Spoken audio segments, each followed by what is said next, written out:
Hello, everyone. This is host Curtis Smith.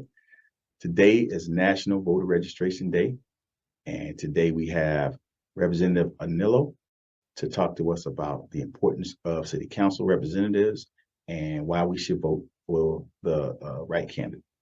Welcome, Representative Annello. So, if you could tell us a little bit about yourself. Thank you so much, Curtis. Yeah, my name is Alexsandra Annello. I am the District 2 City of El Paso council member. So I represent from Hondo Pass all the way down to the border. That has changed a little bit since redistricting. The cutoff used to be I-10, but we have expanded to South El Paso. I've been in this position since 2017, June of 2017, and I'm halfway through my second and last term on City Council. A little bit about me. I'm originally from Boston, Massachusetts. I am a graduate of UTEP. I got a bachelor's in graphic design with a minor in communication, and I ran for office my last semester of college. Oh, wow. So, before I start asking you any questions, you said this is the last year of your 2 years, so you can't run anymore, is what you're saying? No, we are on a 2-term limit. They are 4 years. In January, I will have 2 years left. Okay, got you. So a lot of people have asked a lot of questions about city council and how you guys operate. So if you could tell us, what does city council do?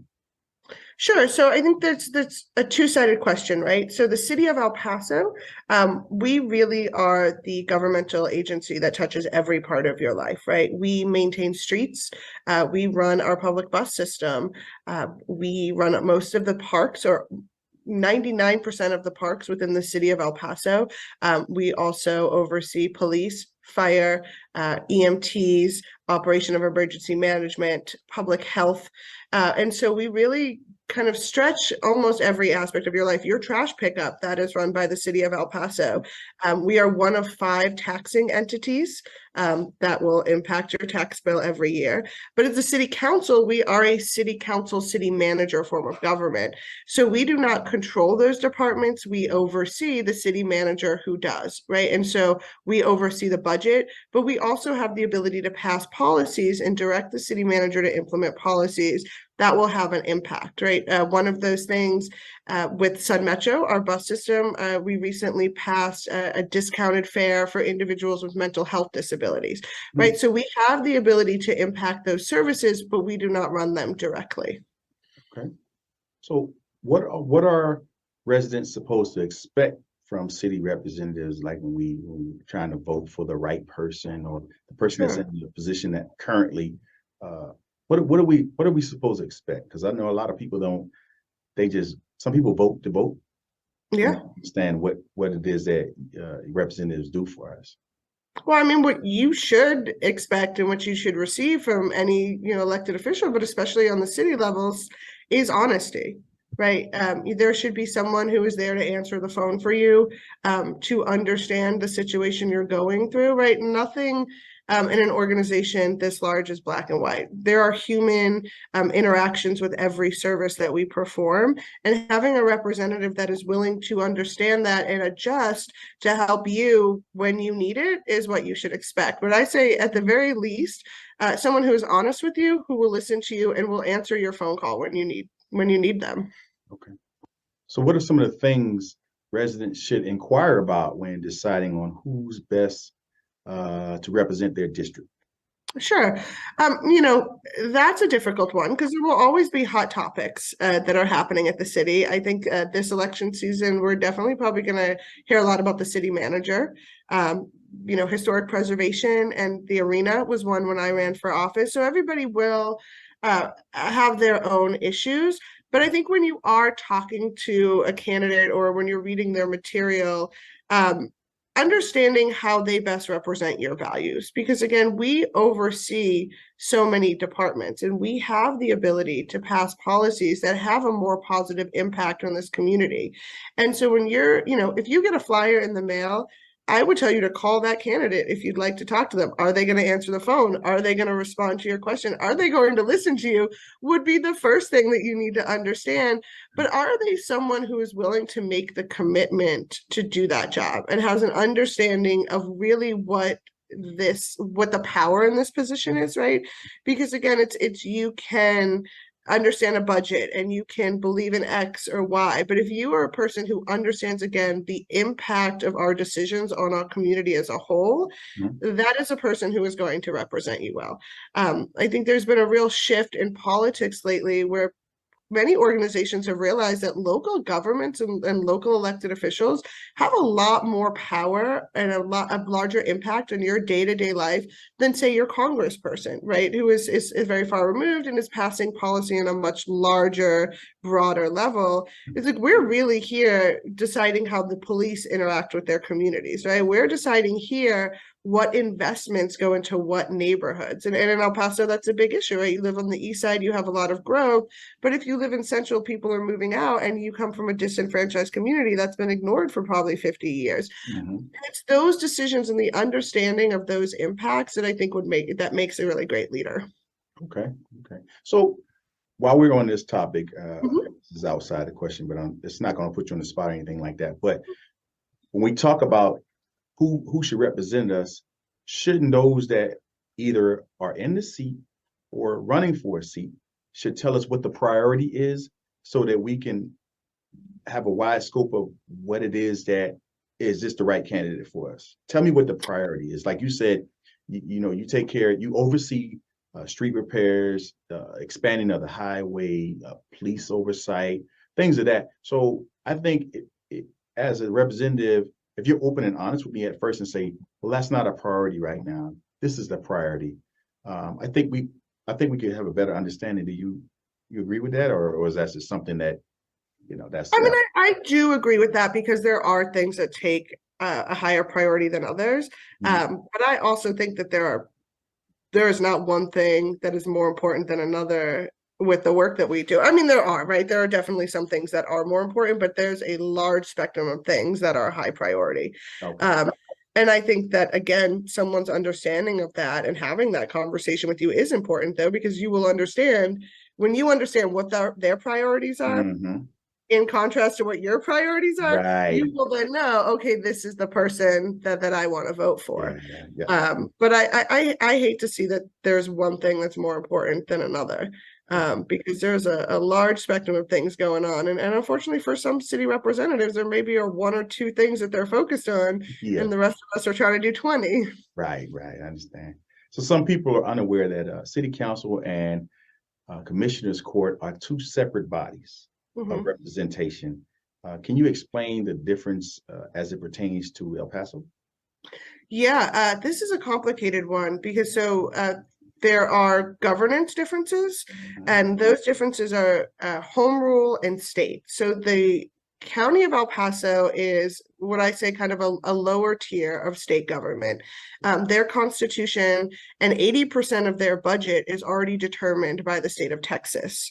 Right, so they run the jail system, or they oversee the jail system, they oversee the court system, the district attorney. And so a lot of that budgetary necessity has already been determined by the state. And so they work with a smaller budget, but they have a larger land mass. So they obviously go all the way to the county limits, where we stop at the city limits. And so they have one park in the city limits, but they are in charge of roads and I think have a more difficult dynamic than the city because they're in charge of what we consider the colonias, right? So they have areas of representation that still don't have adequate running water or don't have broadband, right? And so they really, for a lot of their communities, are starting from the ground up.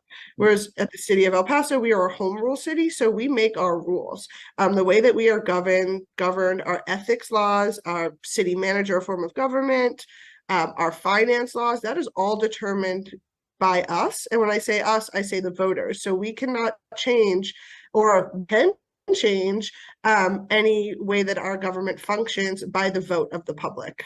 Okay.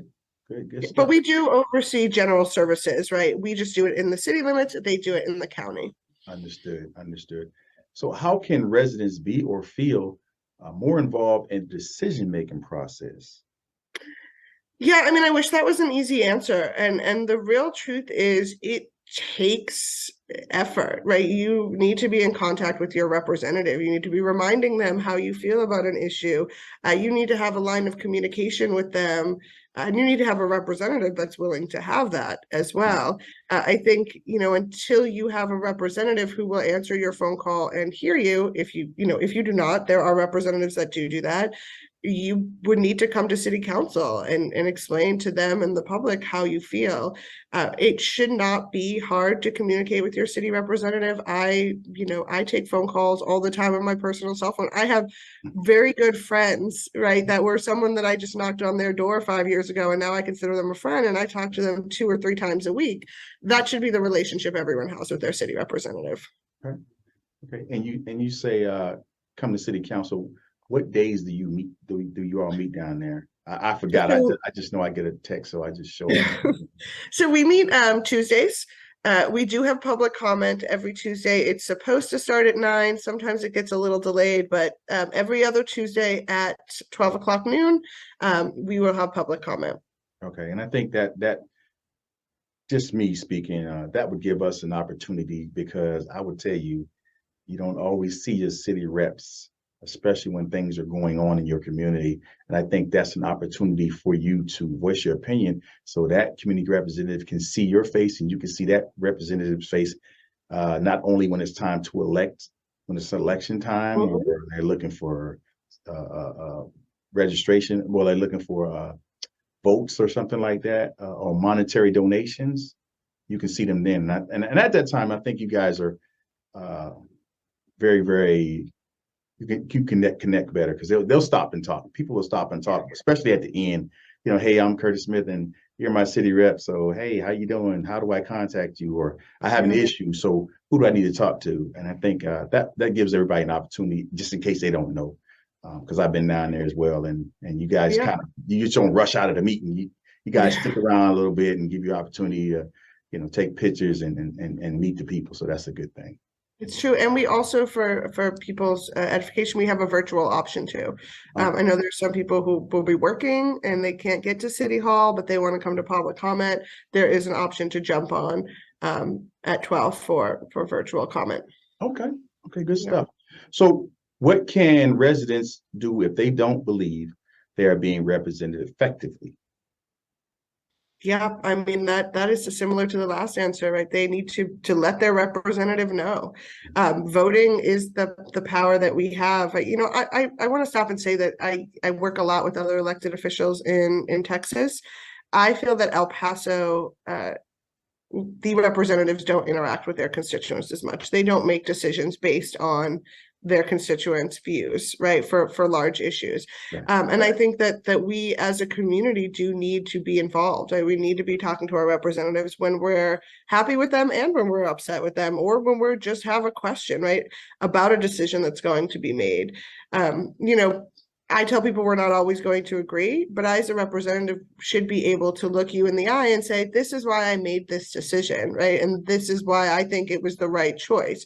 You deserve that as a constituent. I'm your representative. I'm supposed to give you that mutual respect.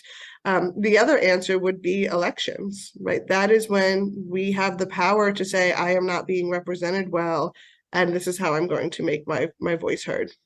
Okay. So another question that we have, how can residents who are not able to make local meetings find out more information? Now, I think this question pertains to not just the city, but I think representatives have their own little meetings within their districts. But I would tell you, I don't know where my district meets their meeting. So how can we find out if we want to have a sit-in or meet with the representative? If we can't make the local meetings, how do we find out what's going on, what's being said, or information? How do we do that? Yeah, I mean, that is up to the representative to get you the information you need. I know many of us have biweekly newsletters. Some of them are weekly. We do all have social media. But for other individuals who don't have access to the internet, again, I would call your representative. We do something interesting. If somebody has ever come to our community meeting, we call them to remind them, hey, we're having a community meeting next week, because they may not have access to email or are not virtual enough to do a newsletter. But that is entirely the city representative's responsibility to make sure that their information is accessible. And if you can't find it, I mean, I would call their office and say, hey, how do I get on your newsletter? Okay, understood. Uh, Yeah. thank you for your time. We appreciate you sharing the information. And is anything else you want to share with the people before we leave today? Yeah, I mean, I just remind everybody that we do have elections on November 8th. City council elections have been moved to November. We don't have a primary, so the city council is first on the ballot, and they're nonpartisan races. And so for the majority of the east side and the west side will be having elections. I'm sorry, far east and far west will be having elections coming in November. There will also be a bond for streets coming up in November. The city has a lot of that on their website, but we can get that to anybody who needs it.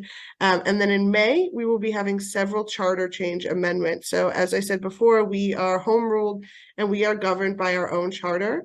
And so there will be several amendments on how long a city representative can serve.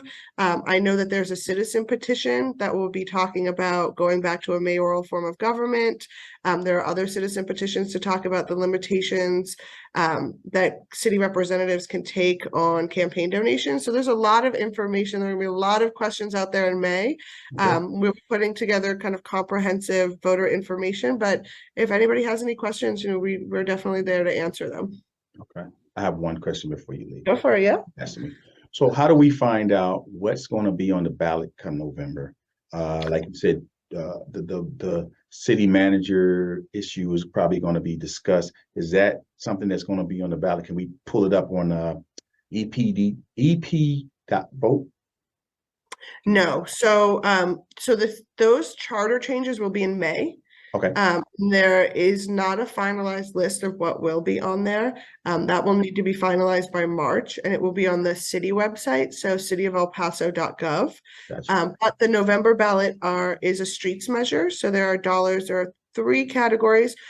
It's streets, there's all ability playgrounds, and I believe there's an environmental aspect of it. And if you go to cityofelpaso.gov, all of that information will be there. Each district will be having a community meeting in regards to them. Mine is this Thursday at Memorial Park, but you can find out all of those meeting listings on the city website. Oh, thank you so much. And thank you again, Representative Annello, for your time. We appreciate what you're doing. I'm not in District 2, but I know what you're doing because you do support. I do see you a lot. So thanks again for coming on and sharing your information and telling us what's really going on downtown at City Council. So good luck to you and have a wonderful day. Thank you, Curtis. I appreciate it. It's always good to see you. Thanks again for Representative Annello coming on the show today to tell us about City Council representatives and what we should expect and what they do. Remember, today is National Voter Registration Day. Get out there and vote. Thank you for tuning in. We'll see you again soon.